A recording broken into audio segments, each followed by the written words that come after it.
Let's solve leetcode 33, search in rotated sorted array.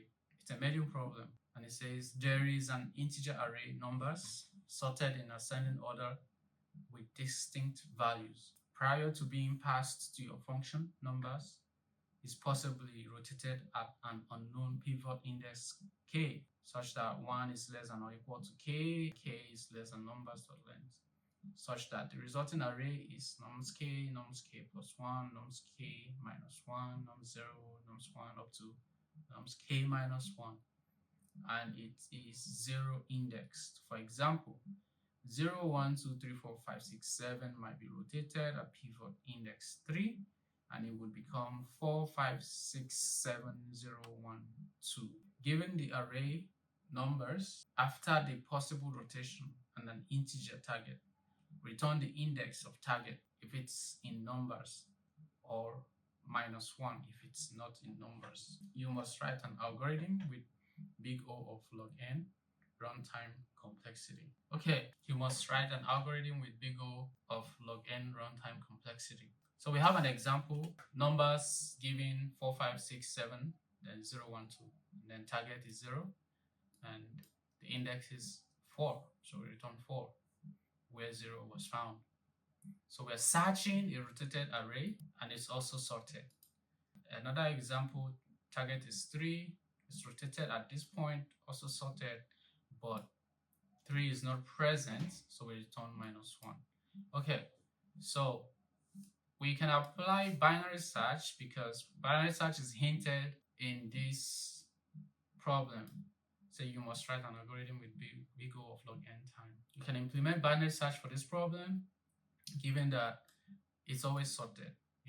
From this point to this point, it's sorted. From this index, it's also sorted. So what we can do is find the position where the array is rotated. So when we found that index, it means we can apply binary search to either part of the array. So we would use a two-step binary search. First, binary search would find the pivot, that is the position where the array is rotated. And then the second binary search, before we do the second binary search, we do need to decide which sorted subarray we would find. So for example, 3, we need to search the second part of the sorted subarray. For 0, we need to also search second part. Okay, so let's go ahead and code out this problem. First of all, let's do the binary search to find the pivot where the array was rotated. So we can do int left equal to 0, in right equal to numbers dot length minus 1. Okay, so while left is less than right, okay, we're not doing equal to because we're looking for the minimum, and once the pointers, the left and right pointer, become equal, we will need to take the left, and that will represent the minimum value for where the array is rotated. Okay, let's find a middle position between these pointers representing the boundaries of the array. So we could do integer division, but I'm gonna do it like this to avoid integer overflow for very large numbers. So we do left plus right minus left divided by 2. Okay, so if now we will use the property of the array, say 7 is greater than 2. So for each index, we'll compare it against the last element in the array. So we know that it should always be greater, and then we'll keep moving leftwards. So we say if numbers in mid is greater than the numbers to the right, that's the last element, then we'll need to move towards the right. And in order to do that, we do left is equal to mid plus 1. If that is not the case, then we would just stay at the same position. We can just do right is equal to mid. Okay, so when we're done with looking for the pivot, the left would be the position at the minimum value in the array, or the point where the array was rotated, So what we can do is note that position. So we can do in pivot is equal to left. Okay.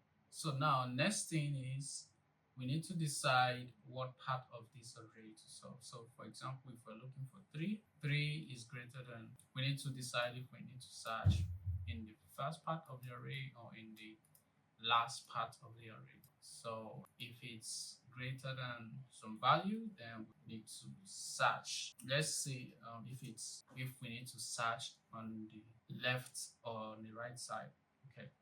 So we do if numbers in pivot is less than or equal to target. If numbers in pivot is less than or equal to target, and numbers in right is also greater than it or equal to it. But let's do target is greater. Yeah, target is less than or equal to numbers in pivot, numbers in right, the last element. Okay, so what we're doing here is we take the target and say the left was here. Is this number greater than this, and is it also less than this? So that's what we mean by numbers less than numbers in right, greater than numbers in pivot. So say we're searching for 3 is the target. So is 3 greater than 0, and is it less than 2 or equal to 2? Greater or equal to 0, less than or equal to 2. If that's the case, we will search here. But if that's not the case, we will search on this part of the array. Okay, so if this condition is met, means left is equal to pivot. If this condition was not met, means we would search on the right. And we say right, or rather we would say left. Yeah, we say right is equal to pivot. Okay, now for the classic binary search part of it, to find the target, we can set our pointers back to the original position in left to okay, let's do it even before we change those values. Okay, so let's set left and right before we even manipulate those. So left will start from 0. Sorry, we've already declared left. So let's set left to 0 and then set right to numbers.length minus. Okay, so let's using those pointers for our classic binary search. While left is less than or equal to right, this loop would continue, and we're going to take the mid index from those boundaries, the pointers, to left plus right minus left, again to avoid integer overflow. Okay, if numbers in this index mid is same as the target, means we found our target, we immediately return the index. If it's greater, if numbers mid is greater than target, we should search the left part of the array, and then we say right is equal to mid minus 1. If it's less than the target, we could handle that case using the else, just the else, and we would set left to equal mid plus 1. Okay, when this loop finishes and this condition was not met, that's when we would need to return minus 1 as was said from the instruction. Okay, so we return minus 1. Okay, so this is the solution. Here we find the point where the array was rotated, so that will be the left when this is done. We keep going right, and then we stay under the same index. Here we are deciding what part of the array to search, whether to search the first sorted part of the array or the second sorted part of the array. And with this one, we're doing a classic binary search to locate the target on whichever part of the array we chose to search. Okay, so that's the solution. The runtime complexity will remain big O of log n, because here we did log n, and also here we're doing log n. So log n plus log n, just log n. And space complexity is constant. We have not introduced any spaces aside the input array, which I should think does not count. Okay, so now let's run this problem and make sure it passes our test cases. Okay, so we do have an error on line 23. It's expecting a semicolon. Okay, so let's add, then try to run again. We also have another error on line 17. I might have misspelled length. I think length should be spelled L-E-N-G-T-H, not G-H-T. So let's correct that again. G-T-H. Okay, hopefully this time everything works fine because I've missed a lot of things. Oh, we do have the wrong end. Target was 0. We returned -1, but we expected 4. Okay, let's go and fix the code. We might have got the logic wrong somewhere. Okay, I do say that we declared pivot with left just after we set left to 0. So I think that's wrong. Putting it under here would mean that we've lost our left index that we found using this binary search.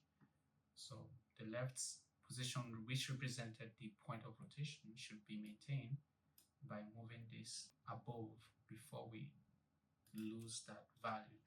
So let's capture it here before we now try to do 0 and the numbers of len -1, which are the boundaries of the array. Okay, let's run again and see if we can get past the test cases this time. Okay, cool. The test cases have passed, and next I'm going to submit and make sure it accepted test cases as well. Okay, cool. All test cases have passed. So that's it for this solution. That's it for this video. I do thank you for watching, and please be sure to like and subscribe to my channel, and I will see you in the next video. Thank you and bye bye.